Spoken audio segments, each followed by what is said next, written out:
नमस्ते। Solid fact with Hemant त्रे में आप सबका स्वागत। जैसा आप देख रहे हैं हेमंत सर हमारे साथ मौजूद हैं। सर बहुत स्वागत है। सर कल हम लोगों ने बहुत विस्तार पूर्वक बात किया था किस तरीके से विदेश से जो अमेरिका से प्रवासी जो भारतीय हैं अवैध रूप से जिनको कहा जा रहा था उनको भारत भेज दिया गया हथकड़ियों और बेड़ियों के साथ में जकड़ करके। बहरहाल उसको लेकर के कल जयशंकर ने बात किया, जयशंकर ने उस पर जवाब दिया और जयशंकर ने कई बड़े झूठ बोले या फिर कह लीजिए कि बड़े बड़े झूठ बोले या फिर और आगे बढ़ के कहिए कि शायद आजाद भारत के इतिहास के सबसे बड़े झूठ बोलने का काम कल शायद जयशंकर ने किया, ऐसा मुझे लगता है। हालांकि मैं भी आगे बात करूंगा इस पर, आप बताइएगा कि अब तक में सबसे बड़ा झूठ किसने बोला है। इसके साथ एक सवाल और, हथकड़ियों में बेड़ियों में जकड़ करके जिस तरीके से भेजा गया उसके बाद जयशंकर ने जो बातें कही, क्या इससे ज्यादा बेशर्मी कुछ और हो सकती है भारत के अंदर?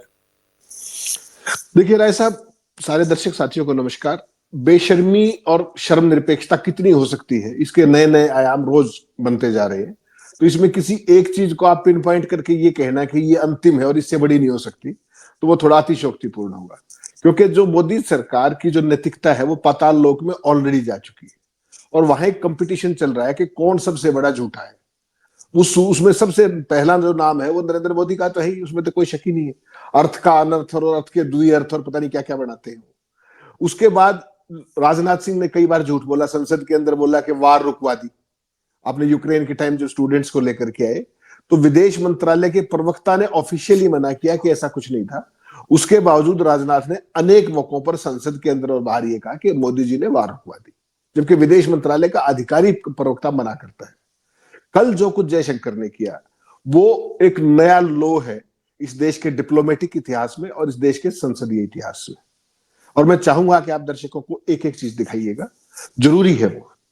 उन्होंने पहला झूठ क्या बोला? उन्होंने कहा कि अमेरिका का कानून है और वो ऐसे ही भेजते हैं। ये कानून 2012 के बाद ये हो गया, 2009 से। बेशर्मी के साथ उन्होंने 2009 से आंकड़े शुरू किए। आंकड़ों का सवाल नहीं था, आंकड़ों को कोई डिस्प्यूट नहीं कर रहा था। सवाल यह था कि किस जलालत के साथ उनको भेजा गया, हाथों में हथकड़ियां और पैरों में बेड़ियां लगाकर, और किस तरीके से। उन्होंने कहा कि ऐसा कुछ भी ऐसा नहीं है कि जिसके ऊपर, मतलब उन्होंने एक तरीके से ट्रंप सरकार की जो नीति थी इस तरीके से भेजने की, अप्रत्यक्ष तौर पे उसका समर्थन किया।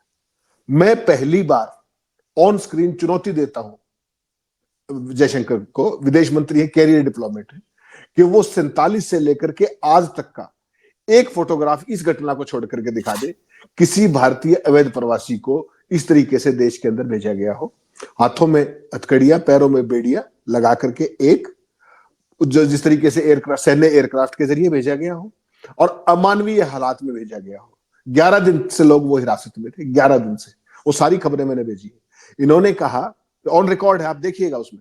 उन्होंने कहा कि महिलाओं और बच्चों के साथ ये नहीं किया जाता। मैंने आपको खबर भेजी है जिसमें महिलाओं ने ये बताया, आप दिखाइए दर्शकों को, जिसमें महिलाओं ने ये बताया कि उनको भी हथकड़ियां और बेड़ियां लगाई गई थी। और कहें तो मैं आपको नाम बता देता हूं। पंजाब के जगरांव की महिला थी मुस्कान, उसने बताया कि केवल 4 बच्चे थे 6 साल के, उनको छोड़ करके सभी को हथकड़ी और बेड़ी लगाई गई थी। ऑन रिकॉर्ड है ये, जो इसने मुस्कान ने कहा है। उसके अलावा पंजाब की ही लवप्रीत कौर, उसने ये बताया।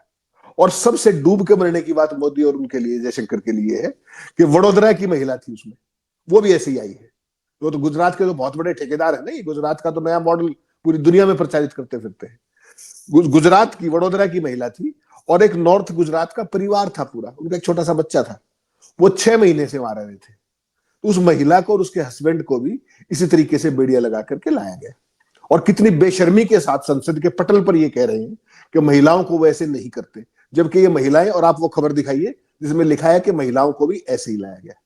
अब आपको थोड़ा सा वापस लेके जाना चाहूंगा, अगर आप अनुमति देंगे तो। आपको ध्यान है जब उस समय जो देवयानी वाली बात हमने कल भी की थी, उस समय पर, तारीख बता रहा हूं आपको एग्जैक्टली, निकाल लीजिएगा। और वो बीबीसी की खबर भेजी है मैंने आपको, बीबीसी की खबर दिखाइए।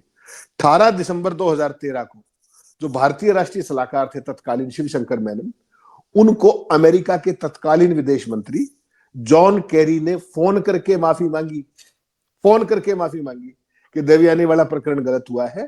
क्योंकि प्रधानमंत्री डॉक्टर मनमोहन सिंह, जिनको आप मनमोहन सिंह कहते थे, उन्होंने जबरदस्त स्टैंड लेकर अमेरिका के एम्बेसी की ऐसी तैसी कर दी थी हिंदुस्तान में। सारी जो डिप्लोमेटिक प्रिविलेज खत्म कर दी, सारे एयरपोर्ट पासेस खत्म कर दिए, उनका सारा लिकर वगैरह सब बंद कर दिया, सारी सिक्योरिटी हटा ली। उसके बाद जॉन केरी ने 18 सितंबर 2013, बीबीसी की कॉपी दिखाइएगा आप इनको, दर्शकों को, और उसके बाद खुद ओबामा ने माफी मांगी।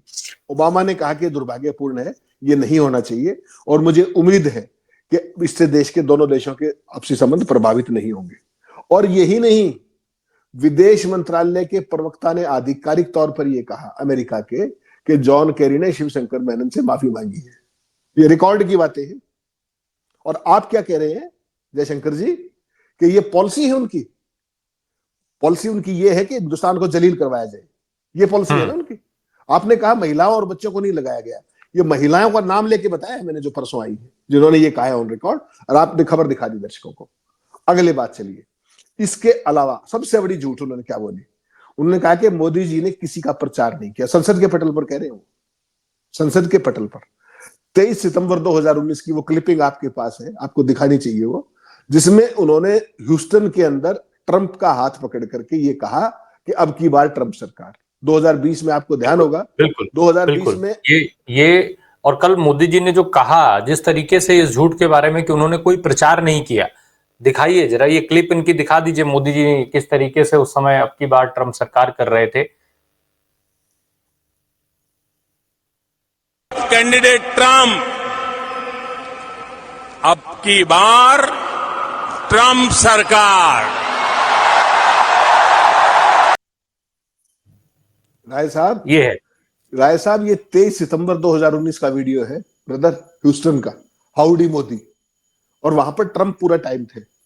ये जो भाषा है प्रधानमंत्री की चुनाव प्रचार की, जो किस चीज की भाषा है?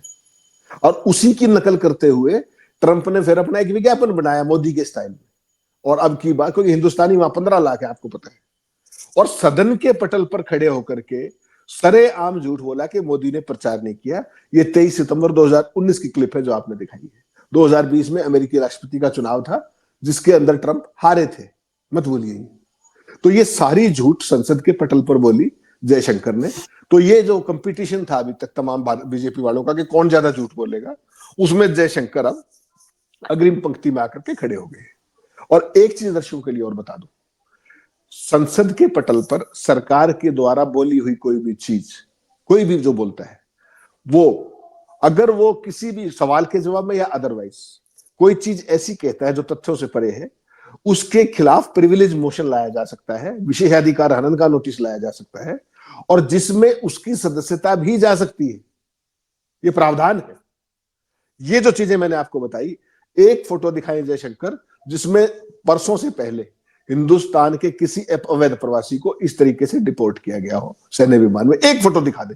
उन्होंने 2009 से लेकर के अब तक का राग तो अलाप दिया। फोटो दिखाएं। यहां की फोटो तो आपने क्या किया, यहां की फोटो बताता हूं मैं आपको। जब अमृतसर में एयरक्राफ्ट लैंड हुआ C-17, आपने क्या किया कि कोई फोटो बाहर नहीं आएगी, जहाज की भी फोटो नहीं आने दी, ये नहीं आने दिया। और अमेरिका ने जानबूझकर क्या जलालत की है हिंदुस्तान के साथ। शर्म आती है अपने आप को हिंदुस्तानी कहते हुए, जो मोदी बार बार कहते थे ना। उन्होंने क्या किया, वहां का जो जॉन केरी नाम का एक व्यक्ति है, उसने, जो जॉन केरी ने, सॉरी, चीफ माइकल बैक, ये जो है अमेरिकन पेट्रोल का चीफ है माइकल बैक। जैसे ही हिंदुस्तानी अपने अमृतसर में लैंड हुए, अपने एक्स हैंडल पर उसने एक डिटेल्ड वीडियो जारी किया, जिसमें हिंदुस्तानियों के पैरों में बेड़ियां थी, हाथों में हथकड़ियां थी, और वो घिसट घिसट कर एयरक्राफ्ट में चढ़ रहे थे, अमेरिकन सेना एयरक्राफ्ट में। ये ट्विटर पे अब भी अवेलेबल, आप दिखा सकते हैं दर्शकों को। तो आपने तो फोटो नहीं होने दी ताकि देश के सामने सच्चाई छुपाई जा सके, और आप कह दें कि ऐसा कुछ नहीं हुआ। और अमेरिकन सिस्टम और ट्रंप, जिसको आप अपना मित्र कहते हैं, उसका जो है अपने क्या अमेरिकन पेट्रोल चीफ है, उसने 104 भारतीयों को लाने का, हथकड़ियों का, बेड़ियों का, घिसटते हुए जहाज में चढ़तों का जानबूझ करके वीडियो ट्वीट किया, जानबूझ करके। और उस वीडियो को लाखों लोगों ने देखा। और आप वहां क्या कह रहे हैं कि अमेरिका की ये नीति है। एक छोटा सा सवाल और पूछ रहा हूं आपसे, ये नीति कोलंबिया पे लागू क्यों नहीं हुई? नहीं लैंड करने दिया ना उन्होंने एयरक्राफ्ट। आपने चूड़ियां पहन रखी थी। अभी तक मैक्सिको तो उनका कॉमन बॉर्डर है, नेक्स्ट डोर नेबर है मैक्सिको। उन्होंने, वहां की राष्ट्रपति ने कल क्या भाषण दिया, पूरे अमेरिका को औकात दिखा दी उन्होंने कहा कि तुम समझते क्या हो अपने आप को, तुम्हारे सारे सामान का बायकाट कर देंगे, किसी लायक नहीं बचोगे तुम, दीवार बनानी है बनाओ तुम्हारे लिए 7 अरब लोग दुनिया के जो है वो उपभोक्ता हो सकते हैं, और हम तुम्हारे सारे सामान का बायकाट कर देंगे। अभी तक 16,000 किलोमीटर से टेक्सास से अमृतसर में आपने हिंदुस्तानी भेज दिए इस हालत में।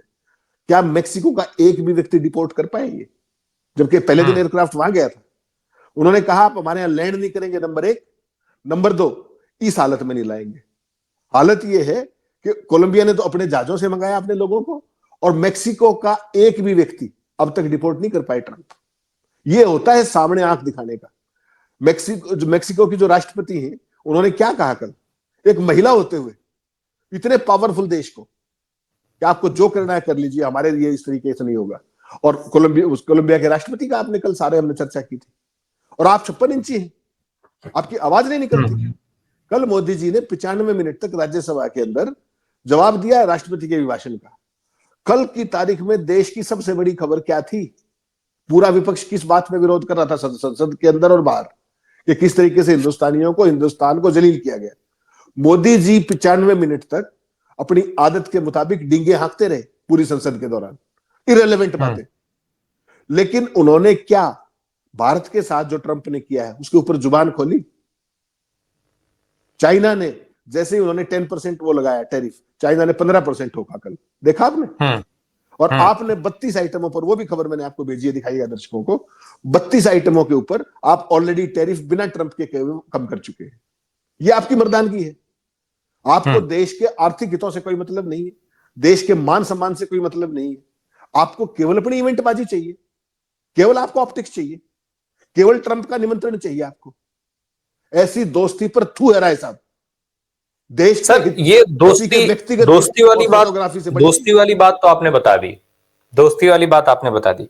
अब जरा मेरे दर्शकों को आप इस चीज, ये फैक्ट बताएं कि आखिर मोदी जी की इन सारी चीजों की वजहें क्या है। हम लोग कई बार बात करते हैं, लेकिन इस स्तर तक क्या केवल अडानी के लिए मोदी जी इतना करेंगे कि पूरे देश को दांव पर लगा देंगे, या इसके पीछे और भी वजह देखते हैं आप कि कुछ भी हो रहा है, अमेरिका कुछ भी कर रहा है, जानबूझ करके जलालत कर रहा है। विदेश मंत्री दावा करते हैं कि बिना दुनिया में जो है बिना भारत से पूछे कुछ हो नहीं रहा है, और अमेरिका जो है आपको थप्पड़ पे थप्पड़ मार रहा है, आपके लोगों को बांध करके भेज दे रहा है, घसीट करके घसीटवा रहा है प्लेन्स के अंदर, वो कार्गो प्लेन्स में आपको भेजे जा रहे हैं। क्या मतलब रह जाता है आपके इन सब दावों का? वजह क्या देखते हैं आप? मोदी की कायरता, मोदी की इनबिल्ट वीकनेस, मोदी की कुपड़ता। ये पहली बार कह रहा हूं मैं आपको। उनको देश की विदेश नीति, देश के मान सम्मान, देश की रणनीतिक जो भी चीजें होती हैं, उनमें से किसी का कोई वास्ता नहीं। केवल बड़े लोगों के साथ जफ्फी पाना, फोटो खिंचवाना, खुद को दुनिया का सबसे ताकतवर व्यक्ति अलापना, जो कि वो है नहीं। आप मुझे ये बता दीजिए, हिंदुस्तान की इससे बड़ी जलालत आपने कभी देखी है क्या? इतना बड़ा कैरियर आपका भी है जर्नलिज्म के अंदर। वही इंदिरा गांधी जिन्होंने कहा 7वां नहीं 17वां फ्लीट भेज दीजिए, जाइए, और जब तक वो सोचते तब तक बांग्लादेश बन चुका था। ये वही है। प्रधानमंत्री डॉक्टर मनमोहन सिंह भी थे। एक देवयानी खोरबाडे, उसके लिए क्या स्टैंड लेकर के दिखाया उन्होंने, और पूरी अमेरिका घुटनों पर, बराक ओबामा घुटनों पर। सबसे कमजोर कहते हो ना आप तो उनको, और आप 56 इंची हैं। अडानी बच जाए किस तरीके से? देखिए, आपको सामान्य तौर पर बता दूं, नरेंद्र मोदी की बहुत सारी फॉल्ट लाइंस का अमेरिका और चाइना को बहुत अच्छे से पता लग चुका है। चाइना के बारे में कभी चू नहीं करते, आज तक मुंह नहीं खोला चाइना के बारे में। अमेरिका के बारे में सुन लीजिए, आपको इशारों में चीजें समझनी चाहिए। एलन मस्क ने क्या कहा 2 बार? पहले वो अप्रैल में हिंदुस्तान आना चाह रहे थे पिछले साल टेस्ला के लिए, ध्यान होगा आपको। लास्ट मोमेंट पे उन्होंने कैंसिल किया। उनको किसी ने बताया कि मोदी चुनाव हार सकते हैं, तो लास्ट मोमेंट पे उन्होंने टेस्ला प्रोजेक्ट में काम बता करके गोल कर गए। उन्होंने उसके बाद 2 बार ये ट्वीट किए कि हिंदुस्तान की ईवीएम मैनिपुलेट हो सकती है। याद है आपको? कहा कि नहीं कहा? वो दुनिया का सबसे बड़ा टेक्नोक्रेट कहता है अपने आप को, वो तो स्पेस क्राफ्ट और पता नहीं क्या क्या करता है। उसके कहने का एक मतलब है, नंबर 1। नंबर 2, इजराइल से जो आपने पेगासस के जरिए जो कुछ खेल किया, they are all privy to that. Netanyahu सबसे पहले ट्रंप को बताता है कोई भी बात, ट्रंप सारी चीजें मस्क से शेयर करता है। इनका सारा जो भी ये खेल करते हैं दुनिया भर की, जासूस से लेकर के सब कुछ, उसके कहीं ना कहीं वो हमराज है। और अडानी तो फर्स्ट एंड फॉरमोस्ट है कि किस तरीके से अडानी बच जाए। तो ये सारी की सारी जो कमजोर कड़ियां हैं, ये आपको चूं करने से मना करती है। आप मुझे बताइए, गुजरात के 33 लोग उस एयरक्राफ्ट से आए और गुजरात के हिंदू हृदय सम्राट 95 मिनट संसद में बोले, कोई ट्वीट नहीं आया, कोई जिक्र नहीं किया अमेरिका ने क्या किया हमारे साथ। और उनका विदेश मंत्री कथित तौर पर संसद के अंदर जो उनका आप शब्द सुनेंगे ना, जो उन्होंने भाषण दिया है, उससे यह लगता है कि भारत सरकार अमेरिका की इस नीति से सहमत है। उन्होंने कहा कि महिला और बच्चों को अलाउड नहीं है, ये नहीं करते रिस्ट्रेन। और ये वहीं की महिलाएं ये कह रही है कि हमें हथकड़ी लगाई गई थी। तो देवयानी भी तो महिलाएं थी, देवयानी के लिए मनमोहन सिंह ने क्या किया, और आपने गुजरात की महिला और पंजाब की महिलाओं के लिए क्या किया, बताइए आप। क्या अमेरिका को आपने डिमार्च दिया, अमेरिकन एम्बेसडर को क्या किया, क्या आपने, आप किस बात के 56 इंची केवल मुंहबली हैं, मुंहबली से काम चला रहे हैं, और सारे भक्त उसी लाइन को पकड़े घूम रहे हैं। उनको शर्म नहीं आती कि इस देश का राष्ट्रीय गौरव क्या होता है। एक और चीज मैं समझना चाहता हूं आपसे कि कल जो जयशंकर ने आंकड़े गिनवाए उसमें ये देखा जा रहा था कि इधर लगातार जैसे जैसे हम मतलब 2025 से उल्टे क्रम में चले, 2024-2023 के क्रम में, तो संख्या डिपोर्ट होने वाले लोगों की बढ़ती गई है। इसके पीछे क्या वजह देखते हैं? क्या बहुत ज्यादा लोग वहां पर रह रहे थे, या अमेरिका की अर्थव्यवस्था खराब हो गई है कि वो बाहर के लोगों को अब एक्सेप्ट नहीं कर पा रहे हैं, वहां भी नौकरियों की कमी हो गई है, या भारत के से जो है भारत में इसके पीछे कुछ बड़े कारण हैं? मुख्य वजह क्या देखते हैं आपकी इस संख्या बढ़ने के? राय साहब, मैंने आपको एक ग्राफ भेजा है, वो दिखाइएगा दर्शकों को कि किस तरीके से एकदम ये ग्राफ बढ़ा है अवैध प्रवासियों का, और उसमें मैक्सिमम गुजराती है, ऑलमोस्ट 50% गुजराती है। और आज की तारीख में हिंदुस्तान से हर साल 90,000 लोग अवैध रूप से अमेरिका में हर साल ऑन एन एवरेज एंटर करने की कोशिश करें। उस ग्राफ के अंदर लिखा हुआ है, आप दिखाइएगा दर्शकों को, सुबह भेजा था मैंने आपको। उसका सबसे बड़ा कारण है हिंदुस्तान के अंदर बढ़ती बेरोजगारी, रोजगार के अवसरों की कमी, इनकम का कम होना लगातार, और किसी भी तरीके की कोई इनकम गारंटी ना होना। तो जो भी व्यक्ति थोड़ा बहुत पढ़ा लिखा है, जिसके पास भी 4 गज जमीन है या मकान है या लोन मिल सकता है, वो उसको डोंकी रूट से जाए बेचारा, चाहे कहीं भी जाए। ये जितने भी लोग आए यहाँ पे, इनकी कहानियां सुनिए, रोंगटे खड़े हो जाते हैं राय साहब। लोन लेकर के गए थे बेचारे, घर बेच के गए थे, दुकान बेच कर गए थे, जमीन बेच कर गए थे, 50-50 लाख, 55-55 लाख रुपए एजेंट्स को देकर के गए थे। 4-4 महीने में अमेरिका पहुंचे, कहां से धक्के खाते हुए। उसमें गुजरात के लोग हैं, सबसे ज्यादा गुजराती हैं, 50% ऑफ देम। और मोदी कहते उसमें उसके ऊपर मुंह ही नहीं खोलते। गुजरात की अस्मिता की बात करता है सारी मोदी सरकार। कहां चला गया इनका मान सम्मान? देश में रोजगार के अवसर ना होना, तो बेचारे ग्रीन पास्चर्स के लिए डॉलर के मोह में, किसी के घर की कुछ कमजोरी है, किसी के घर की गरीबी है, किसी को रोजगार नहीं मिल रहा, वो तमाम कारण जो 2014 से लगातार बढ़ते आ रहे हैं। आप तो मुंहबली हैं, आप तो मुंह से बोल के कुछ भी चले जाते हैं, लोगों को कुछ मिल नहीं रहा। और देश में केवल यही लोग नहीं जा रहे, देश के बिलियनियर्स जो है वो बहुत बड़ी संख्या में देश छोड़ के जा रहे हैं। वो भी तमाम खबरें आप दर्शकों को दिखा सकते हैं कि मोदी के आने के बाद किस तरीके से बहुत बड़े पैमाने पर करोड़पति और अरबपति देश छोड़ करके और विदेशों में जाके बस रहे। वो इनकम टैक्स और एजेंसियों के उसमें फेर में कि पता नहीं कब पकड़ ले, वो जो गुंडा राज है उसके चक्कर में जा रहे हैं। तो यहां तो एक तरीके का मतलब हिंदुस्तान में कहते जो कुछ हो आप, करते उससे ठीक उल्टा हो। कल ये बात साबित हो गई कि मोदी जी को देश के आत्मसम्मान, गौरव और स्वाभिमान से कोई लेना देना नहीं है।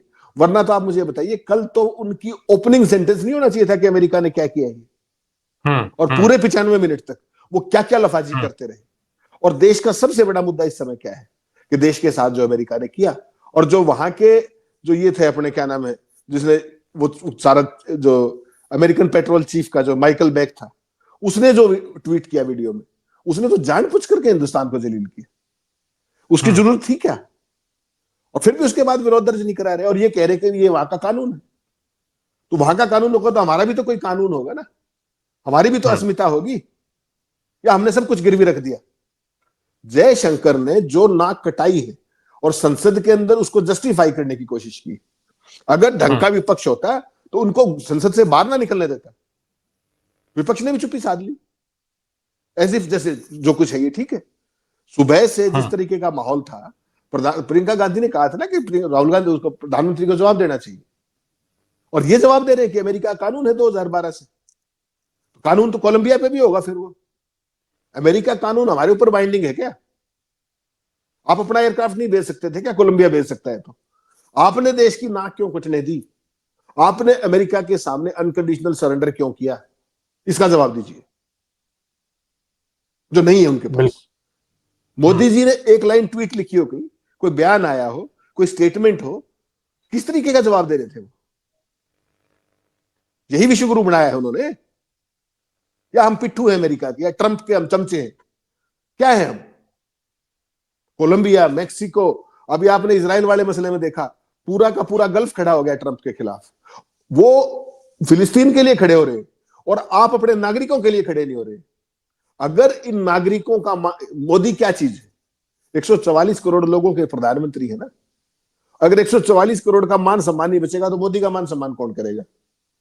144 करोड़ का मान सम्मान की रक्षा किसका काम है? नरेंद्र मोदी का है, किसी और का? और उनका विदेश मंत्री खड़ा होकर ये कह रहा है। लेकिन सवाल ये उठता है सर, क्या बतौर प्रधानमंत्री नरेंद्र मोदी जी को इस चीज की चिंता है कि उनका मान सम्मान कौन करेगा? वो तो अपने आप को जिस तरीके से वो रिएक्ट कर रहे हैं, क्या ऐसा नहीं लग रहा है कि देश से ऊपर वो और अडानी जी दो ही लोग हैं? इसमें कोई शक कहां है? उनकी भक्त मंडली ने एक चीज को स्वीकार कर लिया है। देखिए, उनकी जो बुद्धि है, बौद्धिक तौर पर वो दिव्यांग हो चुके हैं। जो मोदी का वोटर और मोदी का जो भक्त गैंग है, वो दिव्यांग है बौद्धिक तौर पर, मानसिक तौर पर वो खत्म हो चुके हैं। उनको जो आईटी सेल फीड कर दे, वो उस कार्यक्रम पे लग जाते हैं। अमेरिका का कानून है, अरे हिंदुस्तान का भी तो सम्मान होगा कुछ। कोलंबिया ने अमेरिका के कानून की ऐसी कैसे कर दी? कैसे मेक्सिको ने एक आदमी ने आने दिया अपना ही खुद का? इतने छोटे छोटे देश कर सकते हैं, तो आप तो अपने आप को बहुत महान तीसरी अर्थव्यवस्था कहते हैं। कोलंबिया तो 39वीं अर्थव्यवस्था था। तो मोदी जी को यह पता है कि जो तुम्हारी आईटी सेल जो प्रोपेगेंडा करेगी, जो डॉगी मीडिया करेगा, उसका कोई इंपैक्ट होना ही नहीं। चुनाव तो जितने जैसे जीतना हुआ, आज राहुल गांधी ने बताई दिया कॉन्स्टिट्यूशन क्लब में प्रेस कॉन्फ्रेंस करके कि अमेरिका जो कि महाराष्ट्र का उन्होंने आज डेटा दिया पूरा, अगर आपने ध्यान किया हो।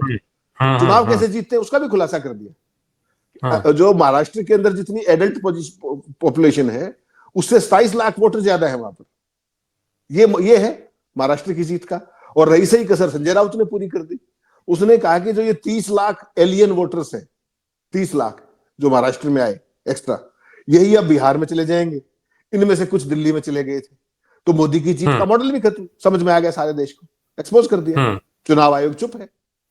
तो इनको इन बातों से कोई, देखिए, शर्म जब आती है व्यक्ति को, जब वो देश के प्रति जवाबदेह हो, देश के प्रति अपनी जिम्मेदारी समझता हो। इस व्यक्ति ने तो देश से अपने आप को ऊपर मानकर महाराजा के तौर पर जीवन शैली, सुबह से शाम तक। अमेरिका की भाषा देखिए, उस ट्वीट के अंदर जो लिखी है कि Indian aliens are sent back. वो हमें इंसान मानने को तैयार नहीं भाई, they are calling us aliens. और भारत सरकार चुप है। ये एलियंस कहना भी उनके कानून में होगा, कोई जयशंकर से पूछे तो। यहां पे लाके खड़ा कर दिया देश को। ये विश्व गुरु, 10 ट्रिलियन इकोनॉमी, दुनिया हमसे पूछे बिना कोई फैसला नहीं करती। कौन पूछ रहा है आपको? बता दीजिए कौन पूछ रहा है? चाइना ने 2 मिनट में सीधा कर दिया, मैक्सिको ने सीधा कर दिया, कोलंबिया ने सीधा कर दिया, अब पूरा गल्फ खड़ा हो गया फिलिस्तीन के खिलाफ। ट्रंप इस बार अमेरिका के लिए बहुत खतरनाक हद तक नुकसानदायक होने वाले हैं। ये आप याद रखिएगा मेरी बात। जिस तरीके से वो सबको एक एक करके टारगेट पे ले रहे हैं, अमेरिका कोई दुनिया का थानेदार नहीं है, उसकी कोई औकात बची नहीं है। हिंदुस्तान को ये बात समझ में नहीं आ रही है। हम जबरदस्ती पिछलग्गू बन रहे हैं उनके। ट्रंप ने जो कुछ ये करवाया, आप सोचिए, 144 करोड़ की आबादी वाला देश, दुनिया की तीसरी सबसे बड़ी व्यवस्था, उनका स्ट्रेटेजिक पार्टनर, हम तो उनके दोस्त है ना भाई कहने को। हमारे लोगों का वीडियो जारी कर रहा है उनका व्यक्ति, सरकार के सिस्टम का आदमी। उसका मतलब समझ लीजिए आप क्या है, कि वो जानबूझ के हमें जलील कर रहे हैं, हमसे बदला ले रहा है ट्रंप किसी बात का। और बात वही है जो मैंने आपको बताई थी, जो पिछले साल ट्रंप से नहीं मिले ये महोदय। ट्रंप चाहते थे कि ये इनका प्रचार करें, जैसे हाउडी मोदी ने किया था। ये है सारी कहानी। अब स्थिति बहुत कुछ साफ हो चुकी है, और जिस देश का प्रधानमंत्री जो है अमेरिका के राष्ट्रपति को अपना दोस्त बताता हो, वो रिएक्ट नहीं कर पा रहा है। उससे बेहतर वो देश हैं जो उन्हें कभी अपना मित्र नहीं कहते, कभी उनके लिए अब की बार ट्रंप सरकार करने नहीं गए। वो उनको लाल आंख दिखा रहे हैं, 56 इंच का सीना दिखा रहे हैं, और सारी धमकियां दे डाल रहे हैं। आप 10% लगाएंगे, हम 20% मारेंगे, हम 20% लगा देंगे। यानी आप हमें मारने की सोचेंगे और हम आपके घर में घुस करके मार के चले आएंगे, उस तरीके का जो है वो रिएक्ट कर रहे हैं ऐसे देश जिनका अर्थव्यवस्था की सूची में बहुत निचले पायदान पर नाम आता है। मोदी जी कब जागेंगे, देश कब जागेगा, विदेश मंत्री जो झूठ बोल रहे हैं वो प्रमाणित कब करेंगे, कब उनसे हमारी संवैधानिक संस्थाएं जो है सबूत मांगें कि हाँ भाई जो तुमने कहा उसका सबूत दो, पता नहीं। बहरहाल देशवासी सरवाइव कर रहे हैं, वो कब तक करेंगे, अपना भविष्य खुद चुने, कैसे चुनना है सबको पता है। बहुत बहुत धन्यवाद Hemant sir, thank you so much. Thank you.